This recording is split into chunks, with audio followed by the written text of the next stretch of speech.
नमस्कार, सलाम, या अली मदद, Sat Shri Akal, very good morning to Canada and very good evening to India. आप सबका स्वागत है हमारे प्रोग्राम आपकी आवाज़ में। मैं आपका होस्ट, आपका दोस्त अमृत बराड़ा सबका स्वागत करता हूं अपने इस प्रोग्राम में। आशा करता हूं आपका लास्ट वीक बहुत अच्छा गया होगा, खुशियों से भरा गया होगा, सेहत से भरा गया होगा और आने वाले वीक के लिए भी और तमाम ज़िंदगी के लिए हमारी यही प्रार्थना हमारी पूरी टीम की तरफ से आप सबके लिए। आज का एपिसोड मेरे लिए बहुत स्पेशल है। आज 500 एपिसोड मेरे आपकी आवाज़ के पूरे हो रहे हैं और आप सबके प्यार के लिए, आप सबके साथ के लिए मैं बहुत शुक्रगुजार हूँ, क्योंकि ये सब आपके प्यार की वजह से ही मैं इतना कुछ कर पाया और आज यहाँ पर इस मुकाम पे पहुँचा हूँ कि मेरे 500 एपिसोड आपकी आवाज़ के पंजाबी नेशनल और रेडियो सुर संगम पर पूरे हो रहे हैं। और आज हमारे साथ एक बहुत स्पेशल गेस्ट जुड़ रहे हैं इस स्पेशल प्रोग्राम के लिए। मैं उनका बहुत तहे दिल से शुक्रगुजार हूँ और आप भी उनको हमेशा बड़े पर्दे पे, छोटे पर्दे पे देखते हुए आए हैं, थिएटर पे देखते हुए आए हैं और उन्होंने अपना जो नाम कमाया है वो अनपैरेलल है किसी भी एक शख्स के लिए। एक फिल्म, एक टेलीविजन एक्टर, एक थिएटर आर्टिस्ट और एक बहुत ही उम्दा और बहुत ही अमेजिंग इंसान। आइए मिलकर स्वागत करते हैं हमारे अपने पंकज बैरी जी का। पाजी बहुत बहुत स्वागत। नमस्कार, सत श्री अकाल, आदाब, Ram Ram and hello. Thank you very much. सब तो पहला ਤਾਂ ਮੈਨੂੰ ਆਪਣੇ प्रोग्राम ਤੇ बुलाण ਦਾ बहुत बहुत धन्यवाद अमित बराड़ जी।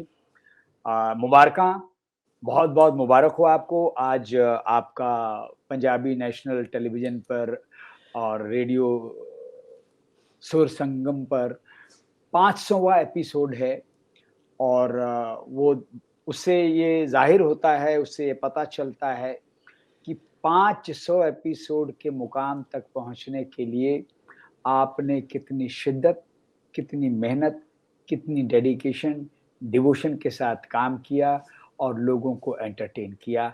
एक बार फिर से ढेर सारी हार्दिक शुभकामनाएं। Thank you so much sir.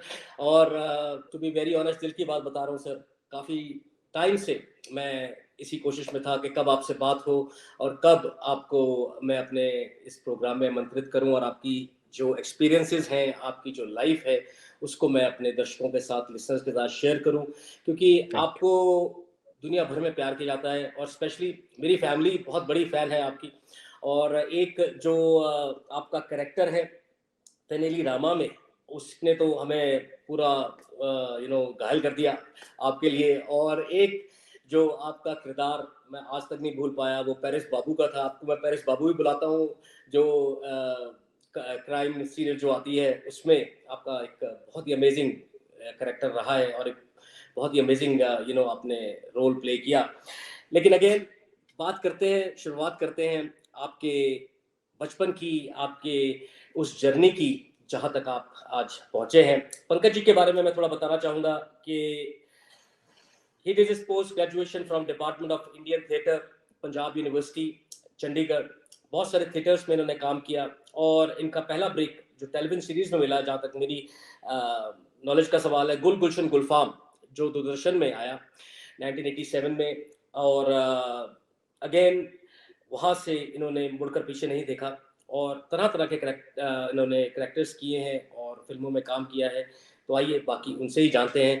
Sir, थोड़ा सा अपने बचपन ਵੱਲ ਚੱਲਦੇ ਹਾਂ ਆਪਾਂ ਤੁਹਾਡੇ, ਤੇ ਕਿਵੇਂ ਸੀਗਾ ਬਚਪਨ, ਕਿੱਥੇ ਬੀਤਿਆ, ਕਿੱਥੇ ਤੁਸੀਂ ਆਪਣੀ ਜ਼ਿੰਦਗੀ ਦੀ ਸ਼ੁਰੂਆਤ ਕੀਤੀ, ਘਰ 'ਚ ਕੌਣ ਸੀ, ਤੇ ਮੁੰਬਈ ਤੱਕ ਦਾ ਵਰਣਨ ਥੋੜਾ ਜਿਹਾ ਕਰੋ। ਮੁੰਬਈ ਤੱਕ ਤੁਸੀਂ ਕਿਵੇਂ ਪਹੁੰचे प्लीज। यात्रा तो बहुत लंबी है, बहुत लंबी यात्रा की है। मैं बड़े साल हो गए मैनू इस इंडस्ट्री में काम करते करते, तो उस तो पहला थिएटर च काम करते करते।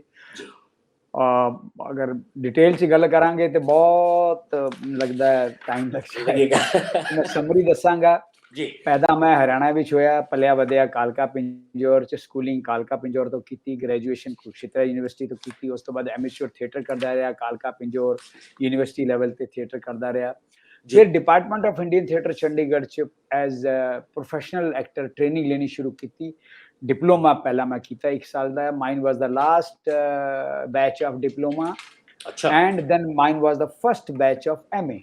मैं डिप्लोमा भी किया ते एमए भी की, ते by the grace of God, परमात्मा की कृपा हैगी है, वाहिगुरु जी की मेहर हैगी है, मैं पहला पहला गोल्ड मेडलिस्ट भी हैगा डिपार्टमेंट ऑफ इंडियन थिएटर। क्या बात है, क्या बात है, क्या बात है, क्या बात है। ਤੇ ਬੜਾ ਮੇਰਾ ਸੁਭਾਗਿਆ ਹੈਗਾ ਕਿ ਮੈਨੂੰ ਬਹੁਤ ਹੀ ਵਧੀਆ ਥੀਏਟਰ ਕਰਨ ਦਾ ਮੌਕਾ ਮਿਲਿਆ, ਬਹੁਤ ਅੱਛਾ।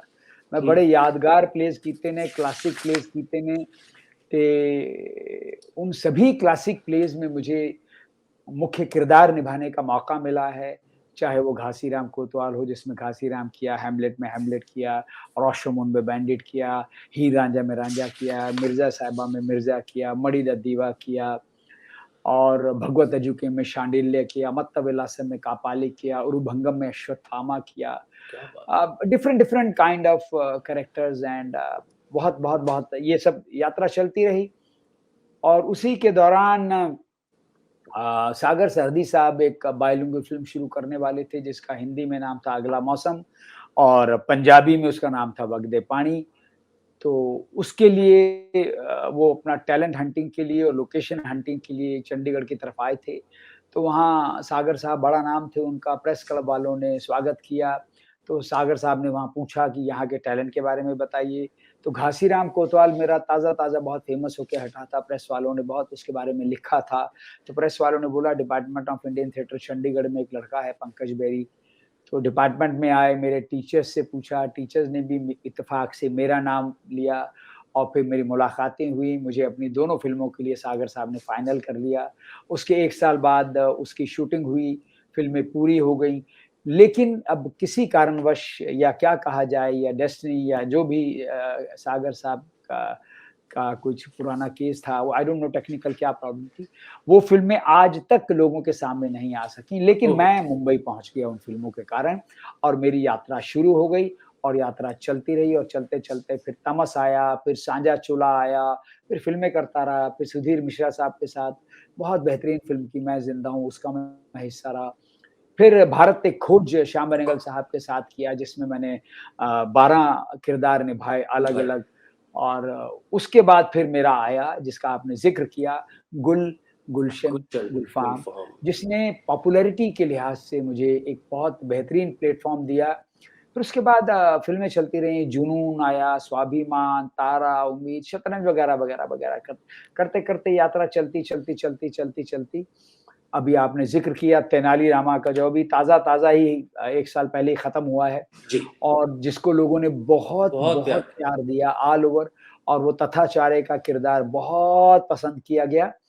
बस और यात्रा चलते-चलते अभी इस मुकाम तक पहुँची है। बीच में एक बड़ा खूबसूरत ज़िक्र मैं बाद में और करूँगा वो पंजाबी फ़िल्म है उसके बारे में भी मैं आपको बताऊँगा आगे चल के। तो ये जो जर्नी आप बता रहे हैं सर, ये बहुत कम लोगों को नसीब होती है बिकॉज़ अगेन हर पहलू पे इस एंटरटेनमेंट इंडस्ट्री में काम करना बहुत ही एक डिफिकल्ट टास्क है और अपने आप को सस्टेन करना बहुत डिफिकल्ट टास्क है। स्पेशली आपने पिछले कुछ सालों में जहाँ पे कोविड आया वहाँ पर लोगों ने they lost lot of things in life और बहुत कुछ सिखाता है। ये बहुत फ्रस्ट्रेटिंग एक तरह से फील्ड मैं मानता हूँ इसको, लेकिन आपने अपने आप को कायम रखा है, आपने अपनी परफॉर्मेंसेस को उस लेवल पे रखा है जहाँ आपको लोग उतने ही प्यार और उतनी ही इज्जत देते हैं जिस तरह पहले दिन आपको देते थे। सर, जब आप बड़े हो रहे थे, ये एक सवाल इसलिए मैं पूछ रहा हूँ क्योंकि ये उन बच्चों के लिए, उन माता-पिता के लिए है जो कि इस स्पेशली उन बच्चे जो इस फील्ड में जाना चाहते हैं। जब आप बड़े हो रहे थे उस टाइम एक बहुत ही इस फील्ड को अच्छा नहीं माना जाता था जहाँ तक मुझे पता है। लोग चाहते थे मेरा बच्चा जो है वो डॉक्टर, इंजीनियर, वकील बने, चार्टर्ड अकाउंटेंट बने ताकि इस फील्ड का कुछ पता नहीं है। तो how did your parents supported you और like you had to face certain challenges कि यार नहीं मुझे यही करना है और मेरे को दिख रहा है या मैं कंफर्टेबल फील करता हूँ, या वो माँ-बाप जो बच्चों को वो करने नहीं देते जो उनका मन करना चाहता है। So what was your dilemma और लाइक या ऐसा कुछ नहीं हुआ, you had a very easy way in front of your parents? नहीं मैंने बहुत मुश्किलात का सामना किया। तरह-तरह की मुश्किलें आईं। जहाँ तक सवाल रहा पेरेंट्स का तो पहले जब मैं एमेच्योर थिएटर करता था तो साथ-साथ क्रिकेट भी खेलता था। 2 कश्तियों में सवार था। और डांट भी पड़ती थी, ओए की करदा रहना है तू सारा दिन है किथे क्रिकेट खेडदा रहना है किथे ये की मरासियां वाली लाइन च पै गया की कंजरा वाली लाइन च पै गया की करी जाना है। एब्सोल्युटली। लेकिन मैं लगा रहा, फिर मैंने जब ये डिसाइड किया कि नहीं एमेच्योर थिएटर तो हो गया, मुझे प्रोफेशनल ट्रेनिंग लेनी है, तो मैंने बिना पेरेंट्स को बताए मैंने पंजाब यूनिवर्सिटी में पिंजौर में रहता था। पिंजौर जो है वो का चंडीगढ़ से कालका के 12 पास। 14 किलोमीटर दूर है। जी, तो मेरा एक मित्र था जो मेरे साथ जिसने बीए की थी, उसने मुझे बोला भाई एक डिपार्टमेंट है वहाँ पंजाब यूनिवर्सिटी में, वहाँ तुम जॉइन कर लो। मैंने कहा यार मैं तो चंडीगढ़ के पास रहते हुए भी चंडीगढ़ 2-3 बार गया हूँ लाइफ में, मुझे तो मालूम ही नहीं क्या कैसे क्या करना है, क्या होगा? कहता मैं लाता हूँ फॉर्म, वही फॉर्म लेके आया, उसी ने फॉर्म भर दिया, मैंने बिना घर वालों को बताए फॉर्म भर दिया, मुझे इंटरव्यू के लिए बुला लिया गया, मैं इंटरव्यू दे आया चुपके से और मेरा सिलेक्शन हो गया। मैंने घर वालों को बताया, घर वाले बड़े नाराज़ हुए, क्या कर रहा है तू? क्या कर रहा है? क्या कर रहा है? तो मेरे मामा जी मेरी मम्मी को कहते, "ओ भैन जी, मुंडे ਨੂੰ ਕਿਹੜੀ ਤੁਸੀਂ ਮਰਾਸੀਆਂ ਵਾਲੀ ਲਾਈਨ 'ਚ ਪਾਤਾ ਹੈ, ਹੈਂ?" ਮੈਂ ਭਰਾ ਜੀ ਰੇਲਵੇ 'ਚ ਕੰਮ ਕਰਦੇ ਨੇ, ਉਹਨਾਂ ਨੂੰ ਕਹੋ ਰੇਲਵੇ 'ਚ ਨੌਕਰੀ नौकरी ਦਿਲਵਾਏ। लो। ਤੇ ਮੇਰੀ ਮੰਮੀ ਇਹੀ ਕਹਿੰਦੀ ਰਹਿੰਦੀ ਸੀ, "ਓਏ ਪੁੱਤਰ ਰੇਲਵੇ 'ਚ ਕਲਰਕ ਬਣ ਜਾ, ਤੂੰ ਰੇਲਵੇ 'ਚ ਕਲਰਕ ਬਣ ਜਾ।" ਮੈਂ ਕਿਹਾ, "ਮੰਮੀ ਮੈਨੂੰ ਪੜ੍ਹਾਈ ਲਿਖਾਈ 'ਚ ਮਨ ਤਾਂ ਹੈ ਨਹੀਂ ਮੇਰਾ, ਐਵੇਂ ਹੀ ਮਤਲਬ ਮੈਂ ਠੀਕ-ਠਾਕ ਨੰਬਰ ਲੈ ਕੇ ਪਾਸ ਹੁੰਦਾ ਰਿਹਾ। ਤੇ नहीं-नहीं पुत्र वो केड़ी लाइन च पै गया कि।" फिर मैंने जब ये ट्रेनिंग शुरू की और जब मेरा पहला प्ले प्रोफेशनल प्ले हुआ मत्तविल आसन जिसमें मुझे कापालिक का रोल करने का अवसर प्राप्त हुआ। ये प्ले जो है वो संस्कृत क्लासिक है। अच्छा। बहुत बहुत 13th सेंचुरी का या 7th सेंचुरी का जी। महेंद्र विक्रम बर्मन साहब का लिखा हुआ, वो ट्रांसलेटेड इन हिंदी अच्छा। और बड़ा कथकली और यक्षगान फॉर्म में वहाँ साउथ के। जी। तो बहुत बेहतरीन प्ले हुआ और वो उसको बहुत अच्छे रिव्यूज़ मिले और ट्रिब्यून में, इंडियन एक्सप्रेस में, हर पेपर में भी तस्वीर छपी, मेरे बारे में लिखा गया। तब जब माँ-बाप ने पढ़ा यार ये तो बड़ा अच्छा, फिर माँ-बाप ने प्ले देखा, जी। फिर उनको अच्छा लगा कि मुंडा ठीक कुछ ही कर। काम कर रहा है, कुछ कर रहा है। हाँ, फिर उसके बाद वो ट्रेनिंग होती रही, फिर मैं बॉम्बे चला आया। तो बॉम्बे आने में भी मतलब बिकॉज़ मैं तो बहुत ही लोअर मिडिल क्लास फैमिली से, मतलब मिडिल क्लास फैमिली, पैसे तो थे नहीं। तो बस ऐसे ही 1500 रुपए लेकर के थोड़ा-सा इधर-उधर से कुछ दोस्त ने भी मदद की, मैं बॉम्बे आ गया था। बई ईश्वर की कृपा हुई, रब दी मेहर हुई ते मैं इत्थे आके मेरे काम शुरू हो गए ते मैं अपने आप स्लोली काम करदे-करदे गड्डी चल पई। फिर जब मेरे स्क्रीन पे देखना शुरू किया, टेलीविज़न में देखना शुरू किया, लोगों ने कहना शुरू किया, "ओ मुंडा बड़ा चंगा काम कर रहा है, बड़ा ओ देखो जी।" फिर घरवालों ने सपोर्ट करना शुरू सपोर्ट किया। किया। ये रही घरवालों की तरफ से जो रज़ामंदी या जो भी एतराज़ जो भी था। बाकी फिर स्ट्रगल तो नेचुरली नेचुरल है। होना ही था। हाँ, वो तो थे, अलग-अलग तरह के स्ट्रगल थे, बहुत आज भी स्ट्रगल हैं, वो लाइफ़ तो चलता रहेगी सब। बिल्कुल। वो Pankaj sir, life correct me if I am wrong. आप की स्टोरी से और आपके एक्सपीरियंस से मुझे यही समझ में आया कि अगर इंसान जो चाहता है उसको प्रूव करे, उसके ऊपर खरा उतरे, तो मेरे ख्याल से किसी को, या चाहे वो अपने हों या बाहर वाले हों, क्योंकि स्पेशली अपनों के लिए बहुत इंपॉर्टेंट होता है कि हमारा बच्चा जो है, हमारी फैमिली जो है, वो एक अच्छे लेवल पे रहे, लोग बच्चे तरक्की करें। तो अगर आप उसको सही तरह से प्रूव कर देते हैं तो मेरे ख्याल से कोई प्रॉब्लम होनी नहीं चाहिए। एब्सोल्युटली। देखिए मैं बराड़ साहब मैं एक चीज़ मानता हूँ कि मैं हमेशा बोलता हूँ, बहुत इंटरव्यूज़ में बोल चुका हूँ, पहले भी और आज भी आपके सामने बोल रहा हूँ कि इंसान को सेल्फ रियलाइज़ेशन होनी चाहिए। इंसान आपको अपने आप खुद तौलने की हिम्मत होनी चाहिए, वो जज़्बा होना चाहिए, समझने की हिम्मत होनी चाहिए। तो मैं हमेशा ये बोलता हूँ, कोई भी मुझसे पूछता है, "अरे! मैं बॉम्बे आ जाऊँ सर?" मैंने कहा, "यार बॉम्बे आने के लिए किसने मना किया? लेकिन आने से पहले आप ये हमेशा रियलाइज़ कर लीजिए कि आप एनालाइज़ कीजिए कि आप जो करने जा रहे हैं उसके काबिल हैं या नहीं। फिर बिल्कुल सर। आप उस एनालाइज़ेशन के बाद आपको रियलाइज़ेशन होगी कि यस हाँ, मैं कर सकता हूँ। या मैं अभी परिपक्व नहीं हुआ, अभी मज़बूत नहीं हुआ, अभी मुझे और पकना है और या फिर मैं रेडी हूँ। ये हो गई एनालाइज़ेशन के बाद रियलाइज़ेशन, फिर फाइनलाइज़ कर लो, फिर आ जाओ, फिर कौन रोकेगा? फिर तो आपका टैलेंट है और फिर आप हाँ, लक अलग एक फैक्टर काम करता लक है। रखता है। लेकिन आप हाँ, वो टैलेंट आपका होना चाहिए। आप अपने टैलेंट को तो रियलाइज़ कर लीजिए कि मैं जो काम करने जा रहा हूँ या जो काम करने जा रही हूँ, उसके काबिल हूँ या या नहीं। नहीं हूँ। शौकिया मत आइए, ये शौकिया नहीं, ये नहीं। बहुत गहराई वाली ये क्रिएटिव जो फील्ड है बहुत गहराई वाली है। शौकिया नहीं, मैं कभी शौकिया मुझे समझ नहीं आता शौकिया वर्ड क्या होता है, कि जी मैं तो शौकिया एक्टर हूँ, मैं शौकिया एक्टर नहीं।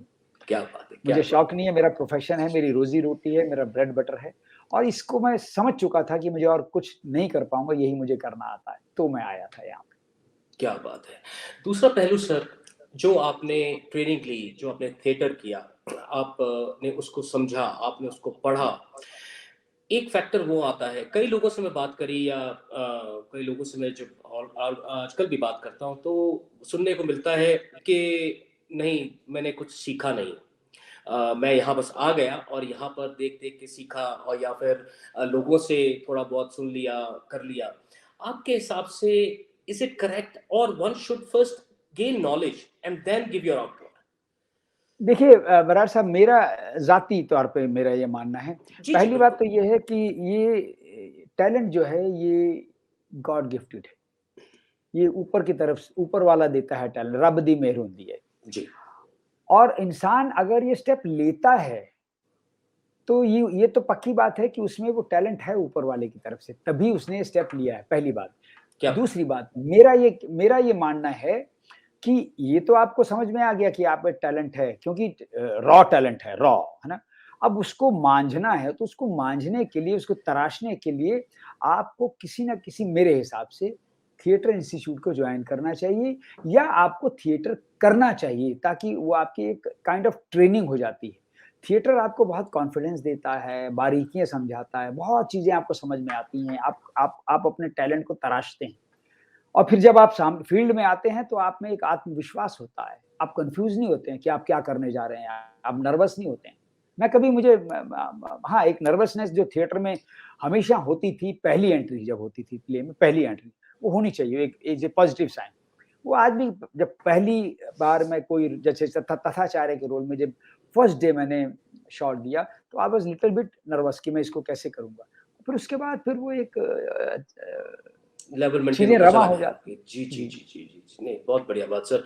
ये बहुत इम्पोर्टेंट है सर बच्चों के लिए, क्योंकि यहाँ से भी कनाडा से भी, मैं अपने शहर कैलगरी की बात करता हूँ, बहुत ऐसे बच्चे हैं जो कि इस फ़ील्ड में जाना चाहते हैं और मुंबई तक पहुँचे भी, लेकिन काफ़ी ज़्यादा उनके साथ उनको एक्सप्लॉइट किया गया या फिर पैसा मार लिया गया। हर हर फ़ील्ड में इस तरह की चीज़ें होती हैं सर। होता है, होता है। तो मैं उनको हमेशा आप लोगों के माध्यम से यही बताना चाहता हूँ कि इनको सुनो, इन जो वहाँ के ऑलरेडी दिग्गज खिलाड़ी हैं, पहले उनकी नॉलेज को ग्रास्प करो, वो क्या कहना चाहते हैं, बिकॉज़ वो ऑलरेडी इस फील्ड में हैं, इतने सालों से उनकी ज़िंदगी इसी में निकली है। तो मेरे ख्याल से अगर हम सही डायरेक्शन में चलेंगे, सही वे से चलेंगे, जैसा आपने बताया थिएटर करो, ये नहीं कि आज आपको लगा सुबह उठ के कि नहीं यार, I look very beautiful, very handsome and I am made for this field, so let's pack my bags and go to Mumbai because that's a hub, और वहाँ हम शुरू करें। लेकिन नो, नो, रॉन्ग, भटक बिल्कुल, जाएगा, बच्चा भटक जाएगा वो। बिल्कुल, बिल्कुल, बिल्कुल। दूसरा पहलू सर, एक जो मैं आपसे और जानना चाहूँगा, जिसकी मैंने आपको बात की, अगेन एक्सप्लॉयटेशन हमारी इंडस्ट्री में बहुत है। आप इतने सालों से हैं, हर लेवल पे आपने काम किया, पहलू हर लेवल मतलब कि थिएटर, टीवी सीरियल्स, बड़ा पर्दा, एक्सप्लॉयटेशन हर जगह, हर फील्ड में होती है, हर काम में होती है। मैं कस्टमर सर्विस में अगर काम करता हूँ, वहाँ पर भी है, डॉक्टर के पेशे में भी है, वकील के पेशे में भी है। लेकिन उससे आपका कई बार सेल्फ कॉन्फिडेंस या और बहुत सारी चीज़ें जो जुड़ी होती है एक इंसान के साथ, वो ख़त्म नहीं हो जाती। आपको क्या लगता है फ़िल्म इंडस्ट्री जो है या टीवी इंडस्ट्री जो है, वो सच में ऐसी है या उसको एक डिफरेंट तरह से प्रेज़ेंट किया गया है? लोग अपनी मर्ज़ी से एक्सप्लॉइट होते हैं, क्या कहना चाहेंगे आप? मेरा ये मानना है बराड़ साहब कि देखिए, अच्छे-बुरे लोग तो हर जगह पे मिलेंगे आपको, बिल्कुल, हर फील्ड में मिलेंगे। बिल्कुल। मैच्योर और इमैच्योर लोग भी मिलेंगे, है ना? तो इसमें क्या होता है कि मैं ये नहीं कहूँगा कि यस, हमारी इस इंडस्ट्री में बहुत से लोग ऐसे आ जाते हैं जिनको, जो मतलब जिनका मकसद क्रिएटिव काम करना नहीं होता, है ना? जो देखिए, जो क्रिएटिव काम करेगा ना, वो बहुत ठोस होगा, बहुत मज़बूत होगा, है ना? तो लोग आते हैं, फ़िल्में बनाते हैं, यार ये मैं फ़िल्म बना रहा हूँ, उनके झांसों में बहुत से लोग आ जाते हैं। उसमें कहीं बच्चे, कहीं अपना पैसा भी गँवा देते हैं, अपना समय गँवा देते हैं, अपनी एनर्जी को गँवा देते हैं। वो आपको समझ में आ जाना चाहिए और समझना चाहिए आपको। मैं भी मुझे भी बहुत बार ऐसे मौके आए, लेकिन मैं समझ जाता हूँ कि अ, कहाँ से क्या बात ये कर रहा है। ऐसा नहीं कि मैं भी गलत लोगों के साथ, गलत तो मतलब एमेच्योर लोगों के साथ मैं भी 2-4 बार कई बार काम कर चुका हूँ, तो फिर वो समझ में आ जाता है। लेकिन उसके बाद क्या है कि जो होता है ना, कहते हैं कि जो एक्सपीरियंस होता है आपको बहुत कुछ सिखाता है। तो मैंने फिर दूध का जला छाछ को भी फूँक मार-मार के पीता है।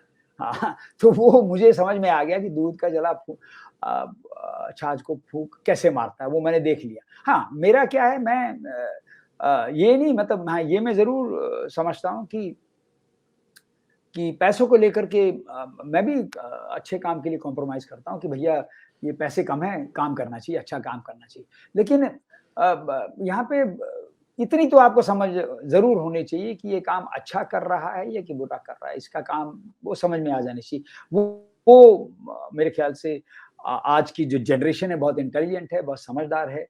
और उनको ये चीज़ समझ कर, और मेरे ख़्याल से समझ में आती भी होगी, लेकिन फिर भी कई लोग झांसे में आ जाते हैं। आ जाता है। हाँ, आ जाते हैं वो, क्योंकि जो झांसे में लेता है वो बहुत मंझा हुआ खिलाड़ी होता है। वो उसका काम ही होता है कि कैसे लोगों को झांसे में फँसाया जाए। तो मैं भी थोड़ा-सा हाँ, मैं भी आ चुका हूँ सर। हाँ, हाँ, मतलब वो क्या है, जो झांसे में लेते हैं वो चुस्त होते हैं, तो आपको महाचुस्त बनना है उनसे भी, है ना? बिल्कुल सर।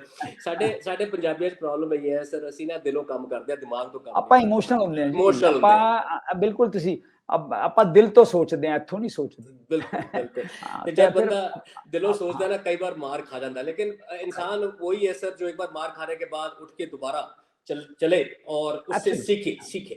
बिल्कुल, बिल्कुल। इंसान गिरता है, उठता है, गिरता है, उठता है, फिर संभल के आगे बढ़ता है, तो सीखता हुआ चलता है, तो फिर नेचुरली उसको परिपक्व हो जाता है, मजबूत हो जाता है। क्या बात है सर। पंकज सर, आपने डिफरेंट एस्पेक्ट्स ऑफ जो फिल्म इंडस्ट्री है उसमें काम किया। मेरे कहने का मतलब है पीरियड आपने सीरीज भी करी, जैसे तेनालीरामन है, आम्रपाली है, ये पुराने तरह के जिसमें संस्कृत और पुराना एक वे से उसको बनाया गया। उसके डायलॉग्स उस तरह से लिखे गए ताकि नई तरह भाषा, के भाषा भाषा। भाषा ठीक है ना सर। फिर आपने नए जो काम है उसको किया, नए भाषा को आपने किया, डिफरेंट लैंग्वेजेस में काम किया। कहीं आपको प्रॉब्लम आई, या प्रॉब्लम अगर आई तो वो क्या थी और कैसे आपने उसको इम्प्रोवाइज कैसे किया, just for those people who will be going from here, maybe they are not so good with Hindi और डिफरेंट लैंग्वेजेस, लेकिन आपका क्या गुरु ज्ञान है उनके लिए कि डिफरेंट लैंग्वेजेस को कैसे हम लोग ग्रास्प करें, डायलॉग्स को। मेरा ये मानना है बराड़ साहब, जैसे अगर मैं अपनी बात करूं, मुझे बहुत आनंद आता है अलग अलग भाषाएं बोल करके। जी अब बाकी क्या है कि लोग कहते हैं कि आप तो बहुत शुद्ध हिंदी बोलते हैं, आप तो पंजाबी लगते नहीं है। हाँ, मैं पंजाबी भी बहुत सोहनी बोलदा, मेरे नानके बेदी ने, मेरी मम्मी बेदी है ना, ते मेरे मेरे घरे पंजाबी बोलदा सी। जी तो जी हिंदी मैं बहुत अच्छी बोलता बोलता हूँ, हूँ। जी हरियाणवी मैं बोलता हूँ, जी जी मैं भोजपुरी बोलता हूँ, मैं हिमाचली बोलता हूँ, मैं राजस्थानी बोलता हूँ, क्या और इन बात सब लैंग्वेज में काम भी मैं कर चुका हूँ। मुझे अलग-अलग भाषाएँ उर्दू अच्छी बोलता हूँ, समझ लेता हूँ। तो मुझे अलग-अलग भाषाओं में काम करके, अलग-अलग भाषाएँ बोल के बहुत आनंद आता है। और ईश्वर की कृपा है, शायद ये जो थिएटर की ट्रेनिंग है, उसके कारण ये भाषाएँ मुझे समझ में आ जाती हैं, बोल लेता हूँ, और उतनी मुझे डिफ़िकल्टी नहीं होती है। मतलब हाँ, कभी-कभी तो थोड़ा-सा हो जाता था इनिशियली। अलग भाषा एक है, जैसे कभी मैंने जब राजस्थानी को बोलने की शुरुआत की, जी क्योंकि उस भाषा भाषा में भी मैंने 4-5 बार काम किया है, राजस्थानी बैकड्रॉप पे। तो हिमाचली में बात की मैंने, तो वो इनिशियली कभी थोड़ी-सी अदरवाइज़ नहीं, मतलब अब जैसे अब हम तेनालीरामा को लेते हैं, तो अचानक ही हिंदुस्तानी भाषा में आप अंग्रेज़ी, हिंदी सब वर्ड बोल लेते हैं।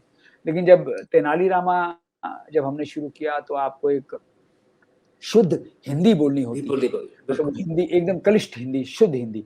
तो इनिशियली थोड़ा लगता था कि थोड़ा सा मतलब समझना पड़ता था, लेकिन उसके बाद फिर वो चीजें रवा हो गई और बहुत आनंद आने लगा। क्या बात है सर, मतलब कि प्रैक्टिस अगर इंसान करता रहे तो वो एब्सोल्युटली, इसको ग्रास्प कर सकता है।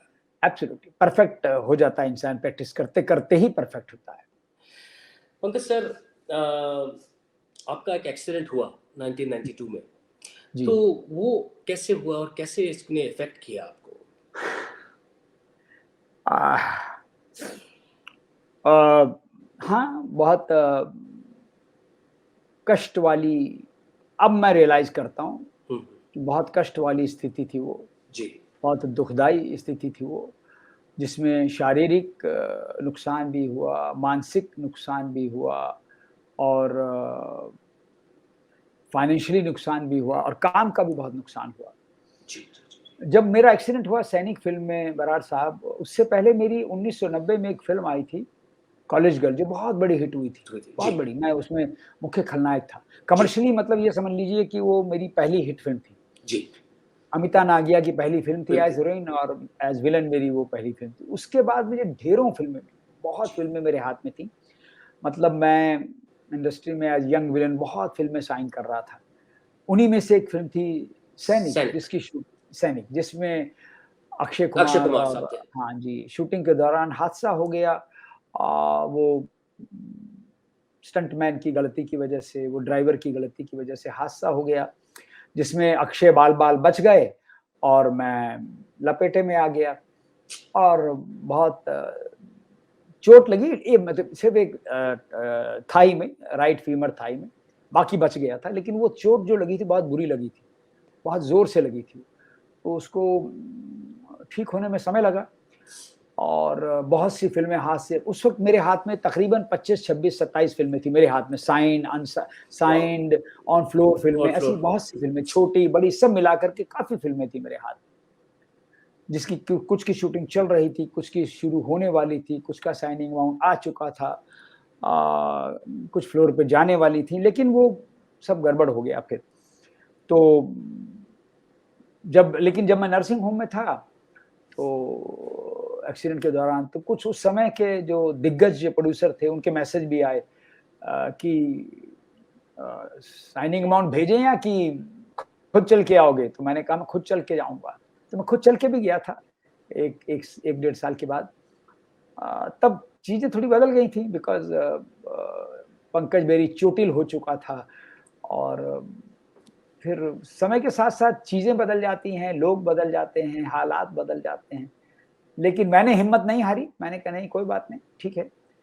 तो ईश्वर ने कृपा की, मैं फिर से खड़ा हो गया क्या और सबसे ज़्यादा ज़रूरी मेरे लिए है अ, अच्छा काम करना, वो मैं करता चला आ रहा हूँ, चाहे वो टेलीविज़न में हो या सिनेमा में भी जिस तरीके के किरदार मिले, उनको निभाता चला आ रहा हूँ और मुझे ऐसा लगता है कि अच्छा ही कर रहा हूँ, लोगों का प्यार मिल रहा है, नहीं सर, क्योंकि आप बात कर रहे हैं, पूरे कनाडा में प्यार मिलता है और इस तथाचार्य के कारण तो मैं पता नहीं कहाँ-कहाँ से प्यार भर-भर के बोरियाँ प्यार मिला मुझे, आज भी मिलता जा रहा है, आज भी मिलता है। साउथ में जाता हूँ, साउथ इंडियन लैंग्वेज में वो अभी तेनाली रामा चल रहा है, डब होके चल रहा है। वहाँ श्रीलंका में देखा जा रहा है, ऑस्ट्रेलिया में देखा गया, कनाडा में देखा गया, अमेरिका में, हर जगह पे मतलब तो शुक्र है मालिक का, शुकराना है ईश्वर का, मेरे गुरुजी का लख-लख शुक्र है कि आज भी मैं काम कर रहा हूँ और बहुत अच्छा काम करने की कोशिश कर रहा हूँ।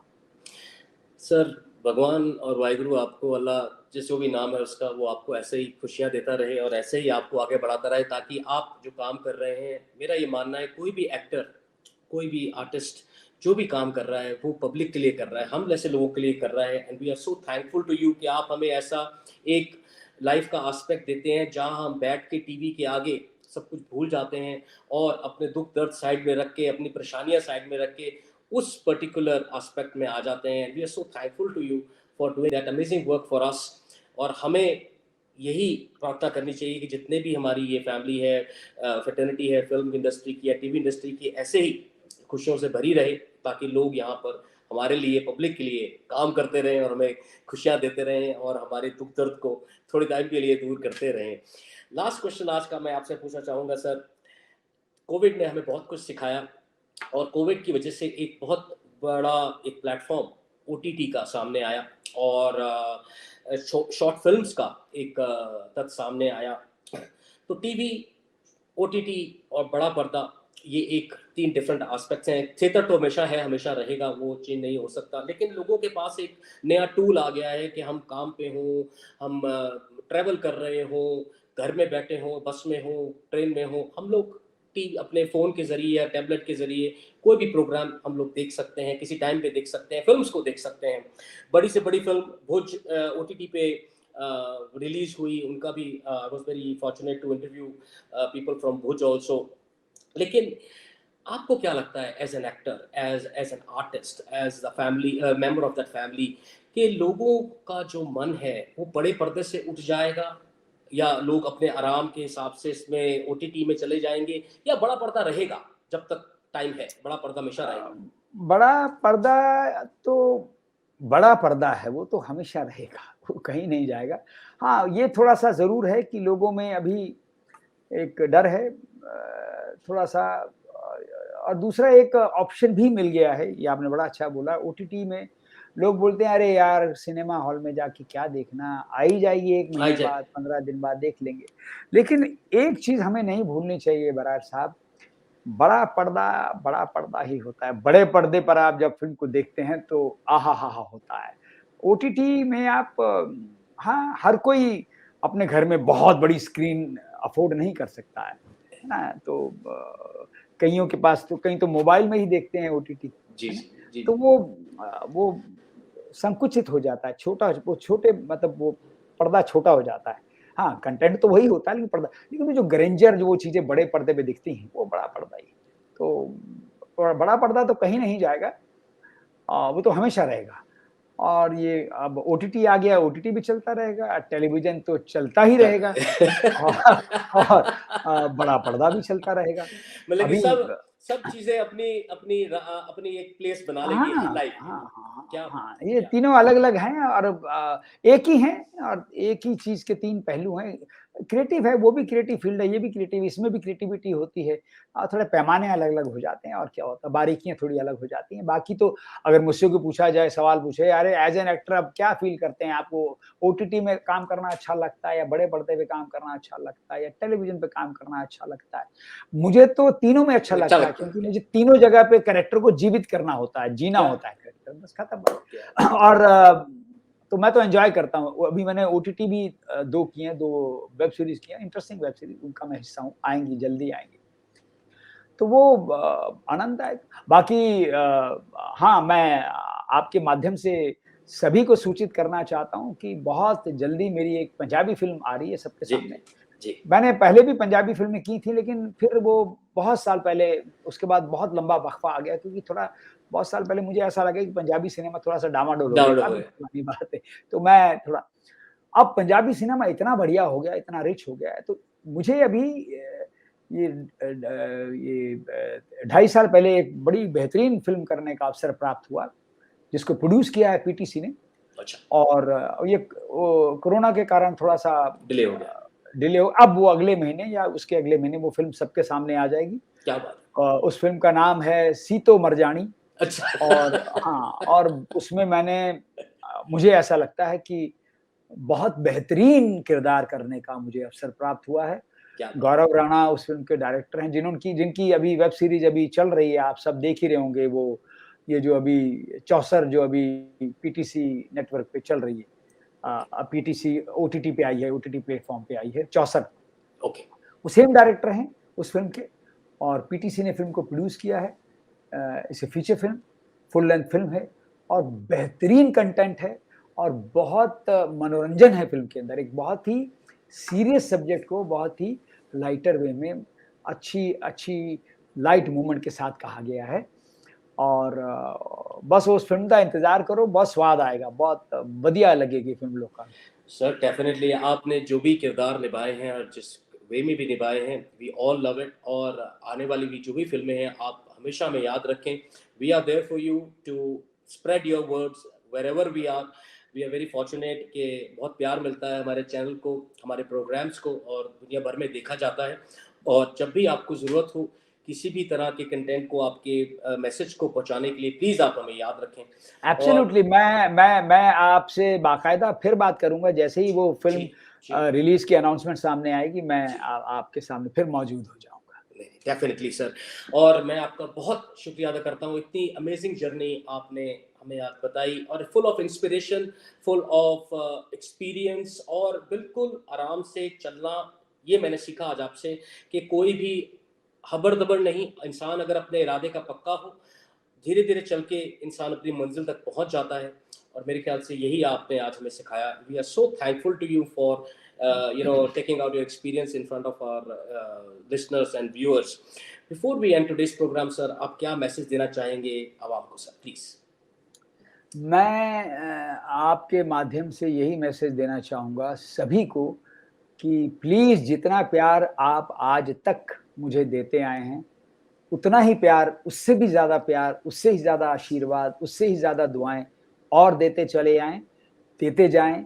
और मुझे पूरी उम्मीद है कि आपका प्यार, आपका आशीर्वाद हमेशा मिलता रहेगा। और मैं भी आपको ये पूरा आश्वासन देता हूँ, प्रॉमिस करता हूँ कि मैं भरपूर कोशिश करूँगा कि आपका भरपूर मनोरंजन कर पाऊँ, आपको एंटरटेन कर पाऊँ। क्या बात है sir, thank you so much for your time today. अगर जिंदगी रही, मुंबई आता रहता हूँ मैं, तो आपसे जरूर मुलाकात होगी। आप प्लीज आइए, और मेरी तरफ से आपको ढेर सारी हार्दिक शुभकामनाएं। स्वस्थ रहें, मस्त रहें और व्यस्त रहें। Thank you so much sir, thank you so much for your time today. तो ये थे हमारे अपने पंकज बैरी जी। क्या वे से उन्होंने अपनी लाइफ को बताया। It's full of inspiration, full of कैसे दृढ़ निश्चय से इंसान आगे बढ़ सकता है। मैं यही कहना चाहूँगा कि जो भी बच्चे इस लाइन में जाना चाहते हैं, पहले अपने आप को इसके लिए काबिल बनाएं, और फिर इस लाइन में आगे बढ़ें। और जैसे पंकज जी ने कहा, always analyse yourself and then move forward.